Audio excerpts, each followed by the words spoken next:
যারা বলেন যে বাবার বাড়িতে মেয়েরা রাজকন্যা আর শ্বশুর বাড়িতে দাসী, শ্বশুর বাড়ির ভাতের অনেক দাম, কিসের উপর ভিত্তি করে বাবার বাড়িতে রাজকন্যা বলেন জানি না। এতটুকু বলি আপনার অভিজ্ঞতা স্বল্প, এখনো বাস্তবতা দেখেননি, এই জন্য বাবার বাড়িটা আপনার কাছে রাজপ্রাসাদ। অল্প বয়সে বিয়ে না হয়ে 30 বছর পর্যন্ত অবিবাহিত হয়ে ঘরে থাকেন, দেখেন ভাতের নলা গলা দিয়ে নামে কিনা। প্রতিবেশীর অল্প বয়সী মেয়েটা যখন বাচ্চা কোলে নিয়ে আপনার সামনে দিয়ে হাঁটে তখন কেমন অনুভূতি হয়? আপনার জন্মদাত্রী কিভাবে আপনাকে কলিজা ছেঁড়া আঘাত করা খোঁটা দেয় বয়স বেশি হয়ে যাওয়ায়? কোনোদিন প্রতিবেশীর সেই খোঁটা শুনেছেন? ডিভোর্সি মেয়ের অবস্থা দেখবেন, জামাই বাড়িতে অশান্তি হোক সবাই বলবে চলে আসো, আমরা আছি। 2 দিন বাপের হোটেলে খেয়ে দেখেন, গলা টেনেও সেই ভাত নিতে পারবেন না। আপনি যে আদরের কন্যা, দেখেন আপনার কিং বাবা আর কুইন মা উঠতে বসতে কিভাবে খোঁটা দেয়।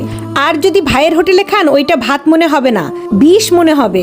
আর আপনি যদি কালো হন আর কি বলবো, জন্মের পর থেকেই দেখবেন